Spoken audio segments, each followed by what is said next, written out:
Chapter 22। वादा किया। रेनेस्मी के बारे में सोचते ही वह मेरे अजीब, नई और विशाल लेकिन विचलित मन के केंद्र में आ गई। बहुत सारे सवाल। मुझे उसके बारे में बताओ, मैंने जोर देकर कहा जब उसने मेरा हाथ थामा। जुड़े होने की वजह से हमारी गति थोड़ी धीमी हुई। वो दुनिया में किसी और से कम नहीं है, उसने मुझसे कहा, और उसकी आवाज में फिर से लगभग धार्मिक भक्ति की ध्वनि थी। मुझे इस अजनबी के प्रति ईर्ष्या की तीव्र पीड़ा महसूस हुई। वो उसे जानता था और मैं नहीं। यह उचित नहीं था। वो कितनी तुम्हारी तरह है, कितनी मेरी तरह है, या फिर मैं कितनी थी।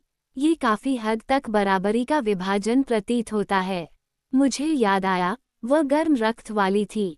हाँ, उसकी धड़कन तो है, हालांकि यह मनुष्य की तुलना में थोड़ी तेज है। उसका तापमान भी सामान्य से थोड़ा ज्यादा है। वह सोती है। वास्तव में नवजात शिशु के लिए यह बहुत अच्छी बात है। दुनिया में एकमात्र माता पिता जिन्हें नींद की जरूरत नहीं होती, और हमारा बच्चा पहले से ही रात भर सोता है। वह हंसा। मुझे उनका ये कहना बहुत पसंद आया कि हमारा बच्चा। इन शब्दों ने उसे और भी वास्तविक बना दिया। उसकी आंखें बिल्कुल तुम्हारे रंग की हैं, इसलिए वह खो नहीं गई। आखिरकार उसने मेरी ओर देखकर मुस्कुराया। वे बहुत सुंदर हैं। और पिशाच वाले हिस्से? मैंने पूछा। उसकी त्वचा भी हमारी त्वचा जितनी ही अभेद्य लगती है। कोई भी इसका परीक्षण करने का सपना नहीं देखेगा। मैं थोड़ा चौंककर उसकी ओर देखने लगा। बेशक कोई भी ऐसा नहीं करेगा, उसने मुझे फिर से आश्वस्त किया। उसका आहार, खैर, वो खून पीना पसंद करती है। कार्लिसले उसे कुछ बेबी फॉर्मूला पीने के लिए मनाने की कोशिश करता रहता है, लेकिन उसके पास इसके लिए ज्यादा धैर्य नहीं है। मैं यह नहीं कह सकता कि मैं उसे दोष दो मानव भोजन के लिए भी, बुरी गंध वाली चीज। अब मैं उसे खुलेआम देख रहा था। उसने ऐसा दिखाया जैसे वे बातचीत कर रहे हों। उसे मनाओ, वो बहुत बुद्धिमान है और बहुत तेजी से प्रगति कर रही है। हालांकि वह बोलती नहीं है, फिर भी वह काफी प्रभावी ढंग से संवाद करती है। अभी तक नहीं बोलता। उन्होंने हमारी गति को और धीमा कर दिया ताकि मैं इसे आत्मसात कर सकूं। क्या मतलब है तुम्हारा? वह प्रभावशाली ढंग से संवाद करती है। मैंने पूछा। मुझे लगता है कि आपके लिए इसे स्वयं देखना आसान होगा। इसका वर्णन करना कठिन है। मैंने इस पर विचार किया। मुझे पता था कि मुझे खुद बहुत कुछ देखना होगा, तभी यह वास्तविक होगा। मुझे यकीन नहीं था कि मैं और कितना देखने के लिए तैयार हूँ, इसलिए मैंने विषय बदल दिया। जेकब अभी भी यहाँ क्यों है? मैंने पूछा। वह इसे कैसे सहन कर सकता है? उसे क्यों सहन करना चाहिए? मेरी गूंजती आवाज थोड़ी कांप उठी। उसे और अधिक कष्ट क्यों सहना चाहिए? जेकब को कोई तकलीफ नहीं है, उसने एक अजीब नए लहजे में कहा। हालांकि मैं उसकी हालत बदलने के लिए तैयार हो सकता हूँ, एडवर्ड ने दांत पीसते हुए कहा। एडवर्ड, मैंने फुसफुसाते हुए उसे रोका और इस बात पर थोड़ा गर्व महसूस किया कि मैं ऐसा कर पाया। तुम ऐसा कैसे कह सकते हो? जेकब ने हमारी रक्षा के लिए सब कुछ त्याग दिया है। मैंने उसे क्या क्या सहना पड़ा है। शर्म और अपराधबोध की धुंधली यादों से मैं सिहर उठा। अब यह अजीब लग रहा था कि मुझे उसकी इतनी ज़रूरत थी। उसके बिना वह अनुपस्थिति का एहसास गायब हो गया था। यह एक मानवीय कमजोरी रही होगी। आप देखेंगे कि मैं ये कैसे कह सकता हूँ, एडवर्ड ने बड़बड़ाते हुए कहा। मैंने उससे वादा किया था कि मैं उसे समझाने दूंगा, लेकिन मुझे संदेह है कि आप इसे मुझसे अलग तरीके से देखेंगे। बेशक, मैं अक्सर आपके विचारों के बारे में गलत होता हूँ, है न? उसने अपने होंठ सिकुड़े और मेरी ओर देखा। क्या समझाओ? एडवर्ड ने अपना सिर हिलाया। मैंने वादा किया था, हालांकि मुझे नहीं पता कि अब मैं सचमुच उसका कुछ भी एहसानमंद हूँ या नहीं। उसके दांत आपस में पिस गए। एडवर्ड, मैं समझ नहीं पा रहा हूँ। निराशा और आक्रोश ने मेरे सिर पर कब्जा कर लिया। उसने मेरे गाल पर हाथ फेरा और फिर धीरे से मुस्कुराया जब मेरे चेहरे पर प्रतिक्रिया हुई। इच्छा ने क्षण भर के लिए झुंझलाहट पर काबू पा लिया। ये जितना आप इसे दिखाते हैं, उससे कहीं ज्यादा कठिन है, मुझे पता है। मुझे याद है, मुझे उलझन महसूस करना पसंद नहीं है। मुझे पता है। तो चलो तुम्हें घर ले चलते हैं, ताकि तुम खुद ही सब कुछ देख सको। घर जाने की बात करते हुए उसकी नज़र मेरी ड्रेस के बचे हुए हिस्से पर पड़ी और उसने भौहें सिकोड़ ली। हम आधे सेकंड तक सोचने के बाद उसने अपनी सफ़ेद शर्ट के बटन खोले और उसे मेरे हाथ में डालने के लिए आगे बढ़ाया। वह गलत है। वह मुस्कुराया। मैंने अपनी बाहें उसकी आस्तीन में डाल दी और फिर अपनी फटी हुई चोली के ऊपर से बटन लगा दिए। बेशक इससे वह बिना शर्ट के रह गया और यह बात ध्यान भटकाने वाली नहीं थी। तुम्हारे साथ रेस होगी, मैंने कहा और फिर चेतावनी दी, इस बार खेल नहीं छोड़ना। उसने मेरा हाथ छोड़ दिया और मुस्कुराया, ठीक है। मेरे लिए अपने नए घर तक पहुंचने का रास्ता ढूंढना चाली की गली से मेरे पुराने घर तक चलने से ज्यादा आसान था। हमारी खुशबू ने एक स्पष्ट और आसान निशान छोड़ा जिसका मैं अनुसरण कर सकता था, यहाँ तक कि मैं जितनी तेजी से भाग सकता था। एडवर्ड ने मुझे तब तक हराया जब तक हम नदी तक नहीं पहुंच गए। मैंने एक मौका लिया और जल्दी ही अपनी छलांग लगा दी, जीतने के लिए अपनी अतिरिक्त ताकत का उपयोग करने की कोशिश की। हाँ, जब मैंने सुना कि मेरे पैर पहली बार घास को छू रहे हैं तो मैं खुशी से झूम उठा।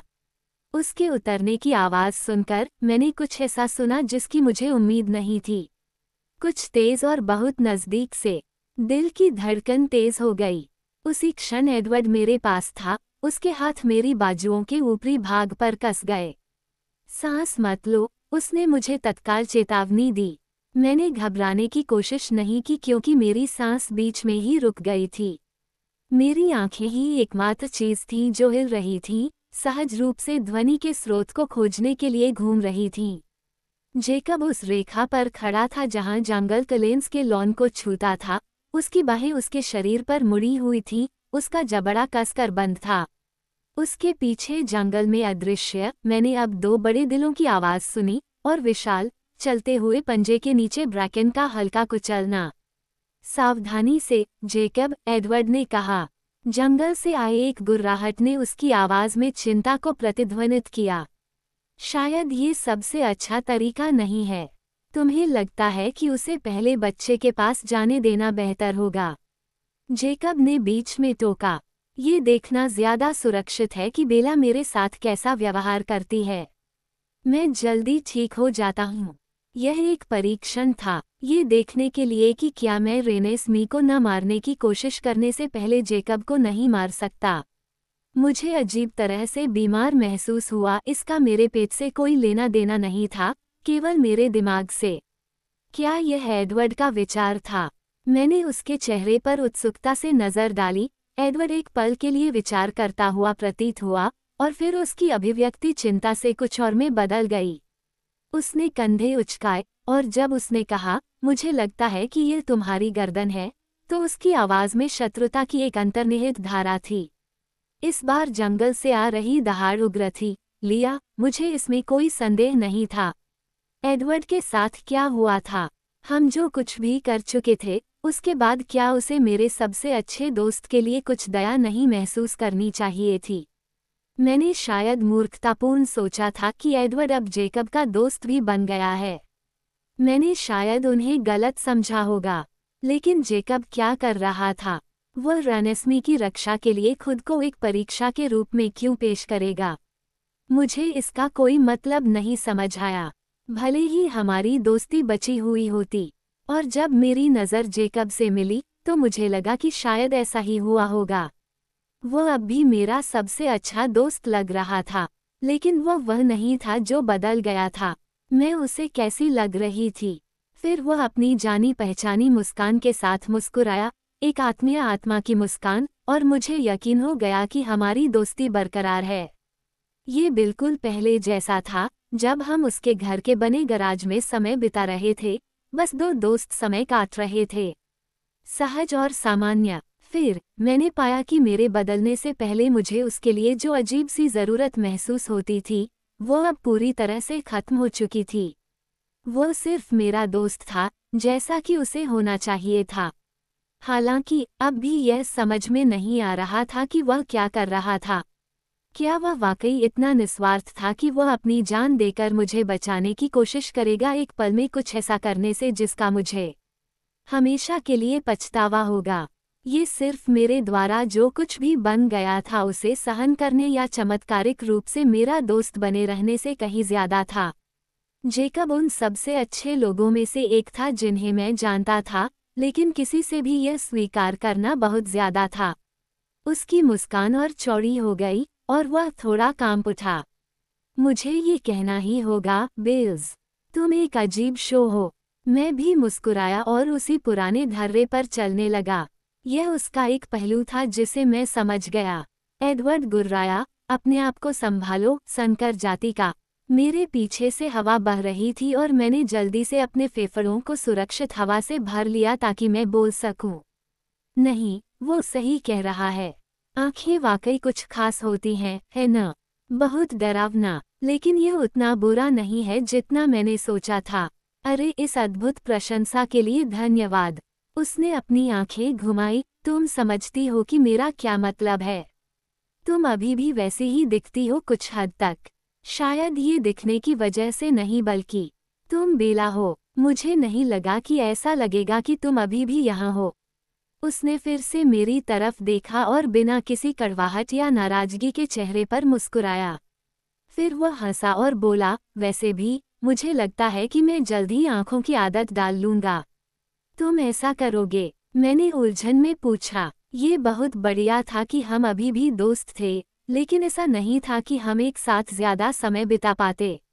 उसके चेहरे पर एक अजीब सी मुस्कान उभरी जो लगभग दोषी थी। फिर उसकी नज़र एडवर्ड पर गई। धन्यवाद, उसने कहा। मुझे नहीं पता था कि तुम उससे ये वादा छिपा पाओगे या नहीं, चाहे वादा करो या नहीं।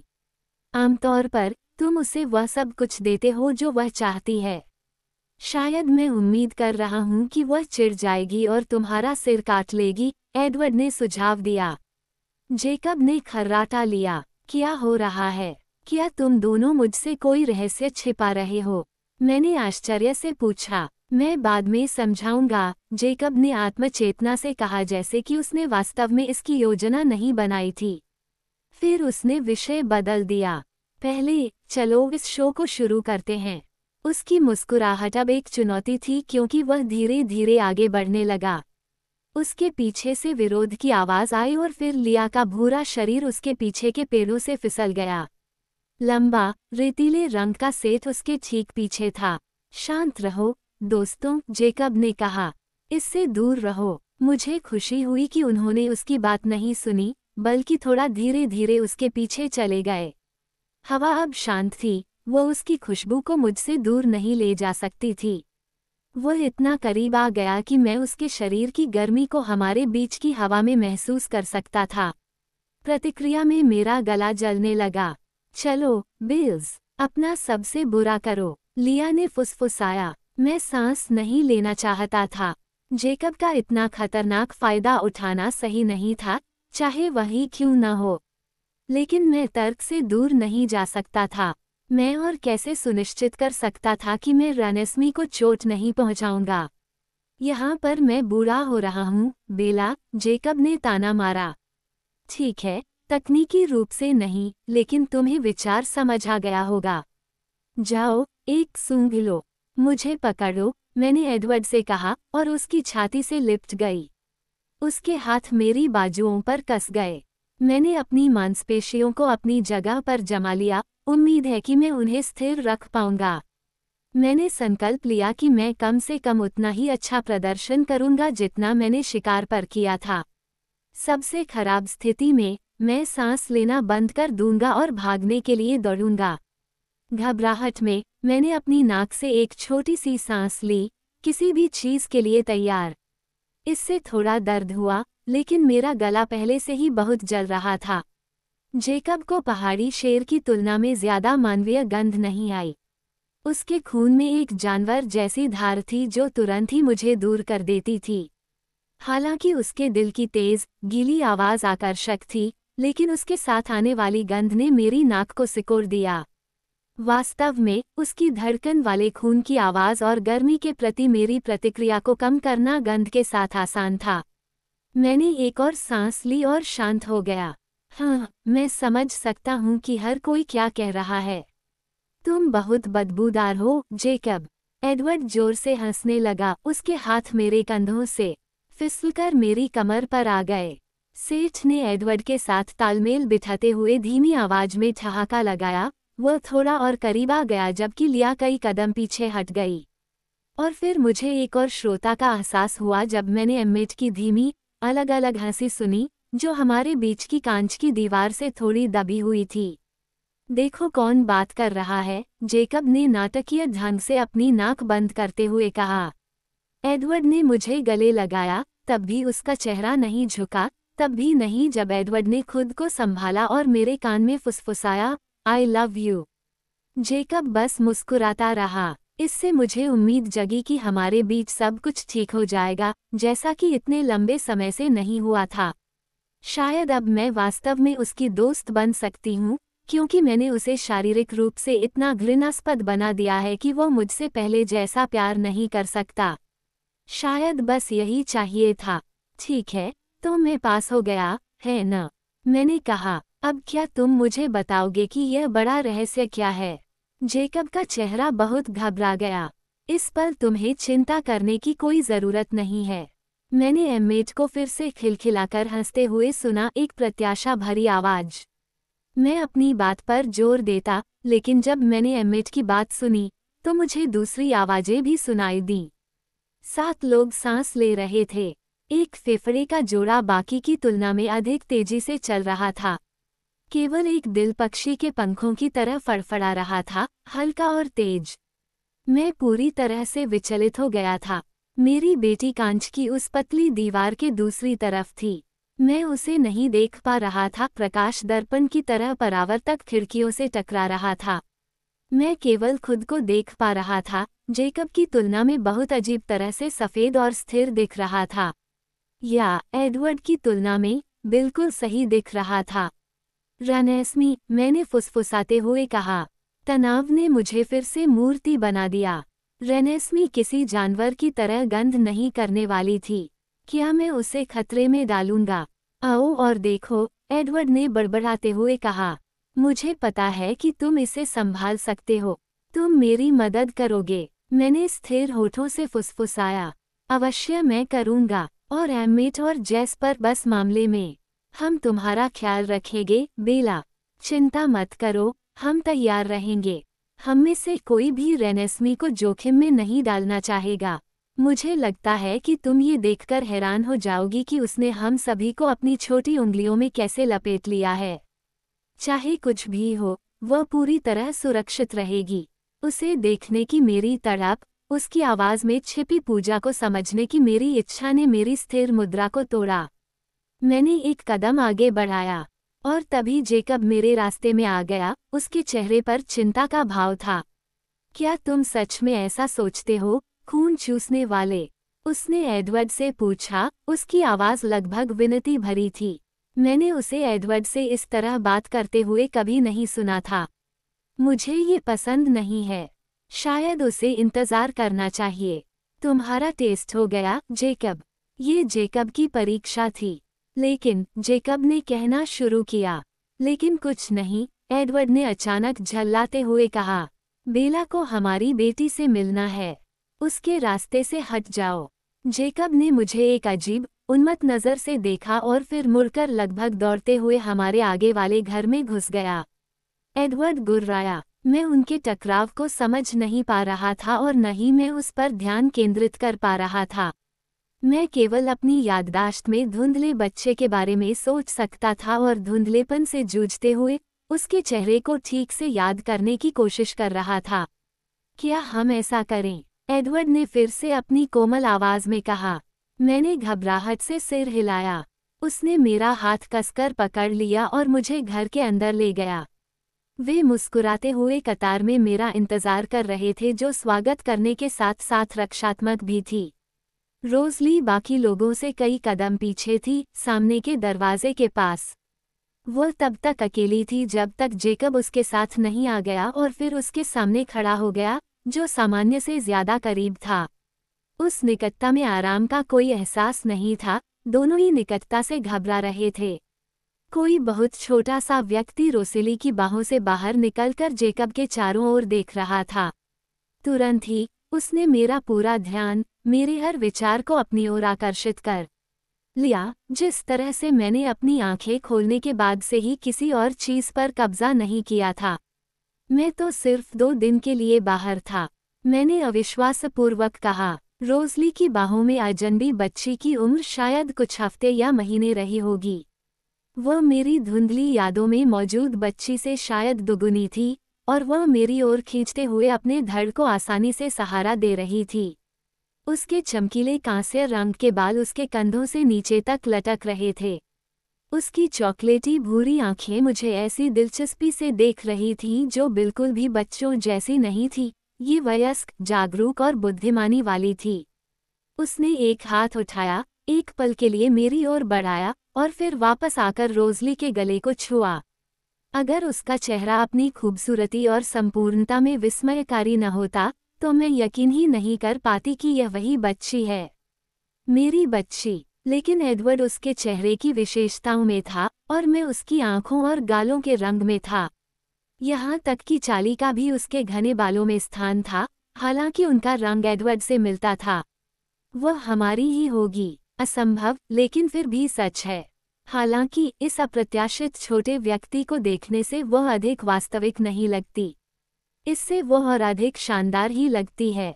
रोसेली ने उसकी गर्दन पर हाथ फेरा और धीरे से बोली, हाँ, ये वही है। रेनेस्मी की आंखें मेरी आंखों पर टिकी रहीं। फिर, जैसे उसने अपने हिंसक जन्म के कुछ सेकंड बाद किया था, वह मेरी ओर देखकर मुस्कुराए। छोटे, बिल्कुल सफेद दांतों की एक शानदार चमक। अंदर ही अंदर घबराते हुए मैंने उसकी ओर एक झिझक भरा कदम बढ़ाया। हर कोई बहुत तेजी से आगे बढ़ा। एम्मेट और जेस्पर मेरे ठीक सामने कंधे से कंधा मिलाकर खड़े थे, एक दूसरे का हाथ थामे हुए।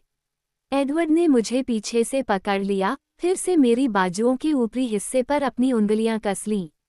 यहाँ तक कि कार्लिसले और एस्मे भी एम्मेट और जेस्पर के पार्श्वों को पकड़ने के लिए आगे बढ़े, जबकि रोसेली पीछे की ओर दरवाजे की ओर बढ़ी, उसकी बाहें रेनेस्मी को जकड़ रही थीं। जेकब भी आगे बढ़ा, उनके सामने अपना सुरक्षात्मक रुख बनाए रखा। एलिस एकमात्र थी जो अपना स्थान बनाए रख सकी। ओह, उसे कुछ श्रेय तो दो, उसने उन्हें डांटा। वो कुछ नहीं करने वाली थी। आप भी उसे करीब से देखना चाहेंगे। एलिस सही थी। मैं खुद पर नियंत्रण में थी। मैं किसी भी चीज के लिए तैयार थी, जंगल में मानव गंध की तरह असंभव रूप से आग्रहपूर्ण गंध के लिए। यहाँ प्रलोभन वास्तव में तुलनीय नहीं था। रेनेस्मी की खुशबू सबसे खूबसूरत परफ्यूम की खुशबू और सबसे खूबसूरत परफ्यूम की खुशबू के बीच की रेखा पर पूरी तरह से संतुलित थी। सबसे स्वादिष्ट भोजन, इसमें इतनी मीठी पिशाच गंध थी कि मानवीय हिस्सा भारी नहीं पड़ रहा था। मैं इसे संभाल सकता हूँ, मुझे पूरा यकीन था। मैं ठीक हूँ, मैंने एडवर्ड का हाथ अपनी बांह पर थपथपाते हुए वादा किया। फिर मैंने झिझकते हुए कहा, हालांकि बस मामले में पास ही रहना। जेस्पर की आंखें कड़ी और केंद्रित थीं। मुझे पता था कि वो मेरी भावनात्मक स्थिति को समझ रहा था, और मैंने स्थिर शांति में बसने की कोशिश की। जेस्पर के आकलन को पढ़ते हुए मैंने महसूस किया कि एडवर्ड ने मेरी बाहों को मुक्त कर दिया। लेकिन, हालांकि जेस्पर इसे सीधे तौर पर समझ रहा था, लेकिन वो उतना निश्चित नहीं लग रहा था। जब उसने मेरी आवाज़ सुनी, तो वह बहुत ज्यादा जागरूक बच्ची रोज़ली की बाहों में संघर्ष करती हुई मेरी ओर बढ़ने लगी। किसी तरह उसके चेहरे पर अधीरता का भाव दिखाई देने लगा। जेस एम, हमें जाने दो। बेला को यह मिल गया है। एडवर्ड, जोखिम, जेस्पर ने कहा। न्यूनतम। सुनो, जेस्पर, शिकार करते समय उसे कुछ ऐसे यात्रियों की गंध आ गई जो गलत समय पर गलत जगह पर थे। मैंने कार्लिसल को चौंक कर सांस लेते हुए सुना। एस्मे का चेहरा अचानक चिंता और करुणा से भर गया। जेस्पर की आंखें चौड़ी हो गईं, लेकिन उसने थोड़ा सा सिर हिलाया, जैसे एडवर्ड के शब्दों ने उसके दिमाग में किसी सवाल का जवाब दिया हो। जेकब का मुंह घिनौने चेहरे के भाव में बदल गया। एम्मेट ने कंधे उचका दिए। रोज़ली एम्मेट से भी कम चिंतित लग रही थी क्योंकि वह अपनी बाहों में संघर्ष कर रहे बच्चे को पकड़ने की कोशिश कर रही थी। एलिस के हाव भाव से मुझे पता चल गया कि वो मूर्ख नहीं थी। उसकी संकुचित आंखें मेरी उधार ली गई शर्ट पर जलती हुई तीव्रता से केंद्रित थीं, किसी और चीज से ज्यादा इस बात को लेकर चिंतित लग रही थी कि मैंने अपनी ड्रेस के साथ क्या किया है। एडवर्ड, कार्लिसले ने डांटा, तुम इतने गैर-जिम्मेदार कैसे हो सकते हो? मुझे पता है, कार्लिसले, मुझे पता है। मैं बिल्कुल बेवकूफ था। मुझे ये सुनिश्चित करने के लिए समय निकालना चाहिए था कि हम सुरक्षित हैं। इससे पहले कि मैं उसे छोड़ दूं, मैं उसे अपने क्षेत्र में ले जाऊंगा।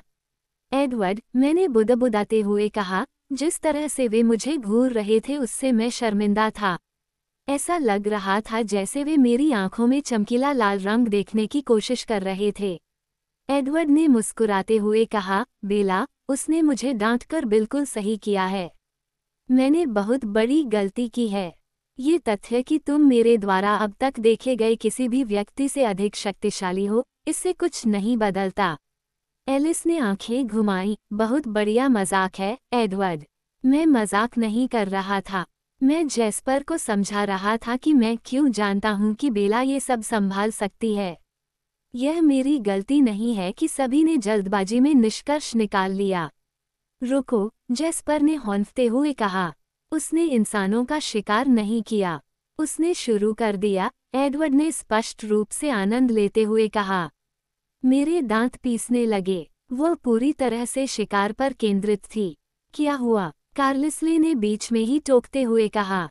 उसकी आंखें अचानक चमक उठी, उसके चेहरे पर एक विस्मयकारी मुस्कान उभरने लगी। यह मुझे पहले की याद दिला रहा था, जब उसने मैं अपने परिवर्तन अनुभव के बारे में विस्तृत जानकारी चाहता था। नई जानकारी का रोमांच। एडवर्ड उसकी ओर झुका, उत्साहित। उसने मुझे अपने पीछे आते हुए सुना और रक्षात्मक तरीके से प्रतिक्रिया की। जैसे ही मेरे पीछा करने से उसकी एकाग्रता भंग हुई, वह तुरंत बाहर आ गई। मैंने कभी भी उसके बराबर कुछ नहीं देखा। उसे तुरंत एहसास हुआ कि क्या हो रहा है, और फिर उसने अपनी सांस रोकी और भाग गई। वाह, एम्मेट ने बड़बड़ाया। सचमुच, वह ठीक से नहीं बता रहा है, मैंने पहले से ज्यादा शर्मिंदा होकर कहा। उसने वह हिस्सा छोड़ दिया जहां मैंने उस पर गुर्राहट की थी। क्या तुम्हें कुछ अच्छे स्वाइप मिले? एम्मेट ने उत्सुकता से पूछा। नहीं, बिल्कुल नहीं। नहीं, सच में नहीं। तुमने सचमुच उस पर हमला नहीं किया। एम्मेट, मैंने विरोध किया। ओह, क्या बर्बादी है, एम्मेट ने कराहते हुए कहा।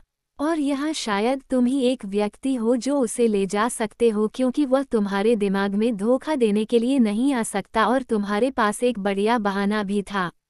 उसने आह भरी। मैं ये देखने के लिए तरस रहा था कि वह उस लाभ के बिना कैसे काम करेगा। मैंने उसे ठंडी निगाह से देखा और कहा, मैं ऐसा कभी नहीं करूंगी। जेस्पर की भौहें चढ़ी हुई थीं, जिसने मेरा ध्यान खींचा। वह पहले से भी अधिक परेशान लग रहा था। एडवर्ड ने नकली मुक्का मारने के अंदाज में जेस्पर के कंधे पर हल्के से अपनी मुट्ठी मारी। तुम समझ रहे हो कि मेरा क्या मतलब है? ये स्वाभाविक नहीं है, जेस्पर ने बुदबुदाया। वह तुम्हारे खिलाफ हो सकती थी, वह सिर्फ कुछ घंटे की है। एस्मे ने डांटते हुए अपना हाथ अपने दिल पर रखा। ओह, हमें तुम्हारे साथ जाना चाहिए था। अब जब एडवर्ड अपने मजाक की पंच लाइन से आगे निकल चुका था, तो मैं इतना ध्यान नहीं दे रहा था। मैं दरवाजे के पास खड़ी खूबसूरत बच्ची को देख रहा था, जो अभी भी मुझे देख रही थी। उसके छोटे छोटे डिंपल वाले हाथ मेरी ओर बढ़े हुए थे, जैसे उसे पता हो कि मैं कौन हूँ। अपने आप मेरा हाथ भी उसकी नकल करने के लिए उठ गया। एडवर्ड, मैंने जेस्पर को बेहतर तरीके से देखने के लिए उसके चारों ओर झुकते हुए कहा। कृपया। जेस्पर के दांत कड़े हो गए थे, वह हिला नहीं। जेस, यह ऐसा कुछ नहीं है जो तुमने पहले कभी देखा हो, एलिस ने धीरे से कहा। मुझ पर भरोसा करो। कुछ सेकंड के लिए उनकी नज़रें एक दूसरे से मिली और फिर जेस्पर ने सिर हिलाया। वह मेरे रास्ते से हट गया, लेकिन एक हाथ मेरे कंधे पर रखा और मेरे साथ साथ चलने लगा, जबकि मैं धीरे धीरे आगे बढ़ रहा था। मैंने हर कदम उठाने से पहले उसके बारे में सोचा, अपने मूड, गले में जलन, मेरे आसपास के लोगों की स्थिति का विश्लेषण किया। मैं कितना मजबूत महसूस कर रहा था बनाम वे मुझे कितनी अच्छी तरह से संभाल पाएंगे। यह एक धीमी प्रक्रिया थी। और फिर रोसेली की बाहों में बच्चा संघर्ष कर रहा था और इस दौरान सब कुछ हासिल करने की कोशिश कर रहा था। उसकी अभिव्यक्ति और अधिक चिढ़ गई, उसने एक ऊंची, बजती हुई चीख निकाली। सभी ने इस तरह प्रतिक्रिया व्यक्त की जैसे कि मेरी तरह उन्होंने भी उसकी आवाज़ पहले कभी नहीं सुनी थी। वे एक सेकंड में ही उसके चारों ओर इकट्ठा हो गए और मैं अकेला खड़ा रह गया, वहीं जम गया। रेनेस्मी की चीख की आवाज़ मेरे अंदर तक चुभ गई और मैं ज़मीन पर गिर गया। मेरी आंखें अजीब तरह से चुभने लगीं, जैसे वे आंसू बहाना चाहती हों। ऐसा लग रहा था जैसे हर कोई उस पर हाथ रख रहा था, उसे थपथपा रहा था और शांत कर रहा था। मेरे अलावा हर कोई। क्या बात है? क्या उसे चोट लगी है? क्या हुआ? जेकब की आवाज़ सबसे ऊंची थी, जो दूसरों से ज्यादा चिंतित होकर उठी। मैं चौंक कर देखता रहा जब उसने रेनेस्मी को पकड़ने की कोशिश की, और फिर जब रोज़ली ने बिना किसी लड़ाई के उसे उसके हवाले कर दिया तो मैं पूरी तरह से भयभीत हो गया।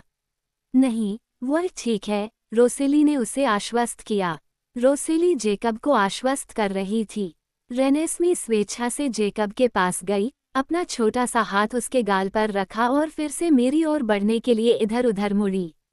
देखा, रोज़ली ने उससे कहा, वह सिर्फ बेला को चाहती है। वह मुझे चाहती है, मैंने फुसफुसाकर कहा। रेनेस्मी की आंखें मेरी ओर अधीरता से घूर रही थीं। एडवर्ड तेजी से मेरी तरफ आया।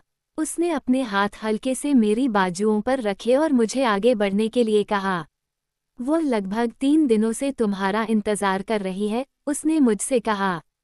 अब हम उससे बस कुछ ही फीट की दूरी पर थे। ऐसा लग रहा था जैसे उसकी गर्मी की धारें मुझे छूने के लिए बाहर निकल रही हों। या शायद जेकब कांप रहा था। जब मैं उसके करीब गया तो मैंने देखा कि उसके हाथ कांप रहे थे। और फिर भी, उसकी स्पष्ट चिंता के बावजूद, उसका चेहरा पहले से कहीं ज्यादा शांत था, जैसा मैंने लंबे समय से नहीं देखा था। जैक, मैं ठीक हूँ, मैंने उससे कहा। रेनेस्मी को उसके कांपते हाथों में देखकर मैं घबरा गया, लेकिन मैंने खुद को नियंत्रित रखने की कोशिश की। उसने मेरी ओर देखा, आंखें भींच ली, जैसे वह भी रेनेस्मी को मेरी बाहों में देखकर घबरा गया हो। रेनेस्मी उत्सुकता से रोने लगी और अपने छोटे हाथों को बार बार मुट्ठी में कसने लगी। उस पल मेरे अंदर कुछ ऐसा हुआ जो मेरे लिए एकदम सही था। उसकी रोने की आवाज़, उसकी आंखों की पहचान, जिस तरह से वह इस पुनर्मिलन के लिए मुझसे भी ज्यादा अधीर लग रही थी, ये सब एक साथ मिलकर सबसे स्वाभाविक पैटर्न में बदल गया जब उसने हमारे बीच हवा को पकड़ लिया। अचानक, वो बिल्कुल असली थी, और बेशक मैं उसे जानता था। ये बिल्कुल सामान्य था कि मैंने वो आखिरी आसान कदम उठाया और अपने हाथों को ठीक उसी जगह रखा जहां वे सबसे अच्छे से फिट हो सकते थे। मैंने उसे धीरे से अपनी ओर खींचा। जेकब ने अपनी लंबी बाहें फैला दी ताकि मैं उसे गोद में उठा सकूं, लेकिन उसने जाने नहीं दिया। जब हमारी त्वचा एक दूसरे से टकराई तो वह थोड़ा कांप उठा। उसकी त्वचा, जो पहले हमेशा मेरे लिए बहुत गर्म थी, अब मुझे खुली लौ की तरह लग रही थी। ये लगभग रेनेमी के तापमान के बराबर ही था, शायद 1 या 2 डिग्री का अंतर था। रेनेस्मी मेरी त्वचा की ठंडक से अनजान थी, या कम से कम वह इसकी आदी हो चुकी थी। उसने ऊपर देखा और फिर से मेरी तरफ मुस्कुराए, अपने चौकोर छोटे दांत और 2 डिंपल दिखाते हुए। फिर, बहुत ही जानबूझकर, उसने मेरे चेहरे की तरफ हाथ बढ़ाया। जैसे ही उसने ऐसा किया, मेरे ऊपर मौजूद सभी लोगों के हाथ कस गए, मेरी प्रतिक्रिया की आशंका में। मैंने बमुश्किल इस पर ध्यान दिया। मैं उस अजीब, भयावह छवि से घबरा गया, स्तब्ध और भयभीत हो गया जो मेरे दिमाग में भर गई थी। यह एक बहुत मजबूत स्मृति की तरह लग रहा था। मैं इसे अपने सिर में देखते हुए अभी भी अपनी आंखों से देख सकता था, लेकिन ये पूरी तरह से अपरिचित था। मैंने रेनेस्मी के उत्सुक भाव को देखा, ये समझने की कोशिश की कि क्या हो रहा था, अपने आप को शांत रखने के लिए बेताब संघर्ष कर रहा था। चौंकाने वाला और अपरिचित होने के अलावा, ये छवि किसी तरह से गलत भी थी। मैं इसमें अपना पुराना चेहरा लगभग पहचान गया था, लेकिन ये गलत था, पीछे की ओर। मुझे जल्दी से समझ में आ गया कि मैं अपना चेहरा वैसे ही देख रहा था जैसे दूसरे लोग देख रहे थे, न कि किसी प्रतिबिंब में उल्टा हुआ। मेरी याददाश्त का चेहरा मुड़ा हुआ, क्षतिग्रस्त, पसीने और खून से लथपथ था। इसके बावजूद दृश्य में मेरी अभिव्यक्ति एक प्रेमपूर्ण मुस्कान में बदल गई। मेरी भूरी आंखें उनके गहरे घेरे पर चमक उठीं। छवि बड़ी हो गई, मेरा चेहरा अदृश्य लाभकारी बिंदु के करीब आ गया और फिर अचानक गायब हो गया। रेनेस्मी का हाथ मेरे गाल से हट गया। वो और भी मुस्कुराई, फिर से गालों पर डिंपल बन गए। कमरे में पूरी तरह से सन्नाटा था, सिवाय दिल की धड़कनों के। जेकब और रेनेस्मी के अलावा कोई भी सांस नहीं ले रहा था। सन्नाटा बढ़ता जा रहा था, ऐसा लग रहा था जैसे वे मेरे कुछ कहने का इंतजार कर रहे थे। वह क्या था? मैं घुटते हुए बोल पड़ा। तुमने क्या देखा? रोज़ली ने उत्सुकता से पूछा, जेकब के चारों ओर झुकते हुए, जो उस समय बहुत ही बीच में और जगह से बाहर लग रहा था। उसने तुम्हें क्या दिखाया? सरते ने मुझे ये दिखाया। मैंने फुसफुसाकर कहा। मैंने तुमसे कहा था कि इसे समझाना मुश्किल है, एडवर्ड ने मेरे कान में फुसफुसाया। लेकिन संचार के साधनों के रूप में ये कारगर है। वह क्या था? जेकब ने पूछा। मैंने कई बार जल्दी से पलकें झपकाईं। मुझे लगता है, लेकिन मैं बहुत बुरा लग रहा था। ये तुम्हारे बारे में उसकी एकमात्र याद थी, एडवर्ड ने समझाया। ये स्पष्ट था कि उसने वह सब देखा था जो वह मुझे दिखा रही थी, जब उसने इसके बारे में सोचा। वह अभी भी सिहर रहा था, उसकी आवाज़ यादों को ताज़ा करने से रूखी थी। वो तुम्हें बता रही है कि उसने संबंध बना लिया है, कि वह जानती है कि तुम कौन हो। लेकिन क्या वह ऐसा करेगा? रेनेस्मी को मेरी चकित आंखों से कोई सरोकार नहीं था। वो हल्के से मुस्कुरा रही थी और मेरे बालों की लटों को खींच रही थी। मैं विचार कैसे सुनता हूँ? एलिस भविष्य कैसे देखती है? एडवर्ड ने व्यंग्यात्मक लहजे में पूछा और फिर कंधे उचका दिए। वो प्रतिभाशाली है। यह एक दिलचस्प मोड़ है, कार्लिसले ने एडवर्ड से कहा। जैसे वह ठीक वैसा ही कर रही है जैसा आप कर सकते हैं। दिलचस्प, एडवर्ड ने सहमति जताई। मुझे आश्चर्य है। मुझे पता था कि वे अटकलें लगा रहे थे, लेकिन मुझे परवाह नहीं थी। मैं दुनिया के सबसे खूबसूरत चेहरे को देख रहा था। वो मेरी बाहों में गर्म थी, मुझे उस पल की याद दिला रही थी जब अंधकार लगभग जीत चुका था, जब दुनिया में पकड़ने के लिए कुछ भी नहीं बचा था। मुझे कुचलने वाले अंधेरे से बाहर निकालने के लिए कुछ भी इतना मजबूत नहीं था। वो पल जब मैंने रेनेस्मी के बारे में सोचा था और कुछ ऐसा पाया था जिसे मैं कभी नहीं छोड़ूंगा। मुझे भी तुम्हारी याद है, मैंने उससे धीरे से कहा। मुझे उसके माथे पर झुककर अपने होंठ दबाना बहुत स्वाभाविक लगा। उसकी खुशबू बहुत अच्छी थी। उसकी त्वचा की खुशबू से मेरा गला जलने लगा, लेकिन इसे अनदेखा करना आसान था। इसने उस पल की खुशी को कम नहीं किया। रेनेस्मी असली थी और मैं उसे जानता था। वो वही थी जिसके लिए मैंने शुरू से ही लड़ाई लड़ी थी। मेरी छोटी सी नन्ही बच्ची, जो मुझे अंदर से भी प्यार करती थी। आधी एडवर्ड, परिपूर्ण और प्यारी, और आधी मैं, जिसने आश्चर्यजनक रूप से उसे कमतर करने के बजाय बेहतर बना दिया। मैं शुरू से ही सही था। वह लड़ाई के लायक थी। वह ठीक है, एलिस ने बड़बड़ाते हुए कहा, शायद जैस्पर से। मैं महसूस कर सकता था कि वे मुझ पर भरोसा न करते हुए इधर उधर मंडरा रहे थे। क्या हमने एक दिन के लिए पर्याप्त प्रयोग नहीं किए हैं? जेकब ने पूछा, उसकी आवाज़ तनाव के साथ थोड़ी ऊंची हो गई। ठीक है, बेला बहुत अच्छा कर रही है, लेकिन चलो इसे ज्यादा न बढ़ाएं। मैंने उसे बहुत गुस्से से घूरा। जैस्पर बेचैनी से मेरे बगल में सरक गया। हम सब इतने करीब थे कि हर छोटी हरकत बहुत बड़ी लग रही थी। तुम्हारी समस्या क्या है, जेकब? मैंने पूछा। मैंने रेनेस्मी को हल्के से खींचा और वो मेरे करीब आ गया। वो मेरे बिल्कुल पास आ गया। रेनेस्मी ने हम दोनों की छाती को छू लिया। एडवर्ड ने उस पर फुफकारते हुए कहा, सिर्फ इसलिए कि मैं समझता हूँ, इसका मतलब यह नहीं है कि मैं तुम्हें बाहर नहीं निकालूंगा, जेकब। बेला असाधारण रूप से अच्छा कर रही है। उसके लिए इस पल को बर्बाद मत करो। मैं तुम्हें फेंकने में उसकी मदद करूंगी, कुत्ते, रोसेली ने वादा किया, उसकी आवाज़ उबल रही थी। मैं तुम्हें एक अच्छी लात मारने के लिए बाध्य हूँ। जाहिर है, उस रिश्ते में कोई बदलाव नहीं आया, जब तक कि यह और भी खराब न हो जाए। मैंने जेकब के बेचैन आधे गुस्से वाले भाव को घूर कर देखा। उसकी आंखें रेनेस्मी के चेहरे पर टिकी थीं। सभी को एक साथ दबाए जाने के कारण वह इस समय कम से कम 6 अलग अलग पिशाचों को छू रहा होगा, और यह उसे परेशान भी नहीं कर रहा था। क्या वह वाकई मुझे खुद से बचाने के लिए ये सब कर सकता था?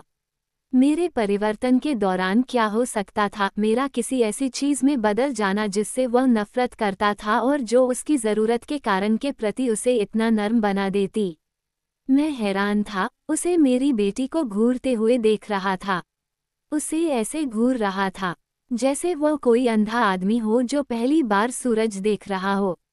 नहीं, मैंने हौंफते हुए कहा। जेस्पर के दांत आपस में मिल गए और एडवर्ड की बाहें मेरे सीने को जकड़ने वाली बोआ की तरह लिपट गईं।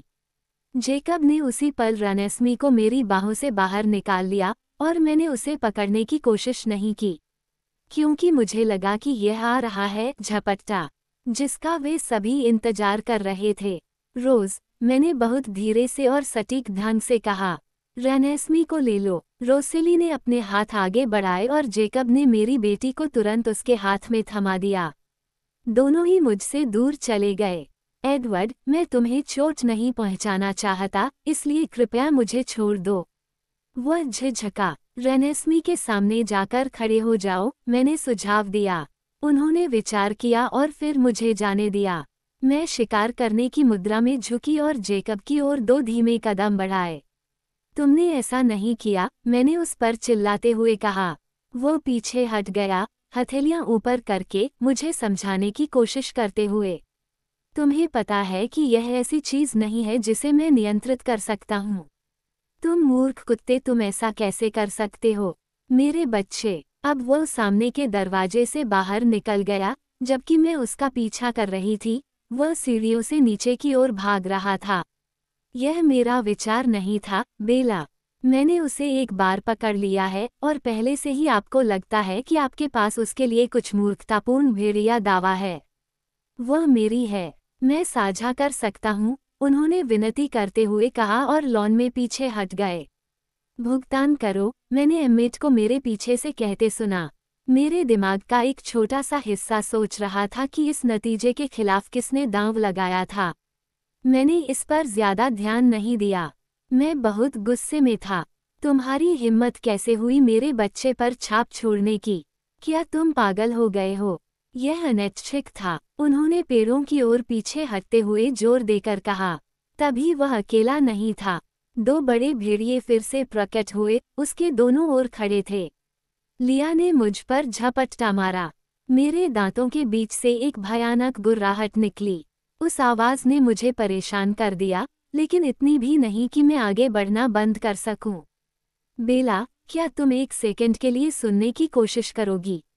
प्लीज, जेकब ने विनती की। लिया, पीछे हट जाओ, उसने कहा। लिया ने मेरी ओर होंठ सिकोड़ लिए और हिली नहीं। मैं क्यों सुनूं? मैंने फुसफुसाया। मेरे सिर में क्रोध का साम्राज्य था। इसने बाकी सब कुछ धुंधला कर दिया। क्योंकि तुम ही हो जिसने मुझे ये बताया था। क्या तुम्हें याद है? तुमने कहा था कि हम एक दूसरे के जीवन में रहना चाहते हैं, है न? कि हम परिवार हैं। तुमने कहा था कि तुम और मैं ऐसे ही होने चाहिए। तो अब हम एक दूसरे हैं। ये वही है जो तुम चाहते थे। मैंने गुस्से से उसे घूरा। मुझे वे शब्द धुंधले से याद थे, लेकिन मेरा नया तेज दिमाग उसकी बकवास से 2 कदम आगे था।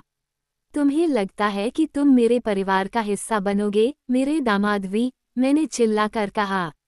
मेरी घंटी जैसी आवाज 2 सप्तकों से गुजरी और फिर भी संगीत की तरह सुनाई दी। एम्मेट हंसे। उसे रोको, एडवर्ड, एस्मे ने बड़बड़ाते हुए कहा। अगर वह उसे चोट पहुंचाएगी तो वह दुखी होगी। लेकिन मुझे ऐसा महसूस हुआ कि मेरे पीछे कोई पीछा नहीं कर रहा है। नहीं, जेकब उसी समय जोर देकर कह रहा था।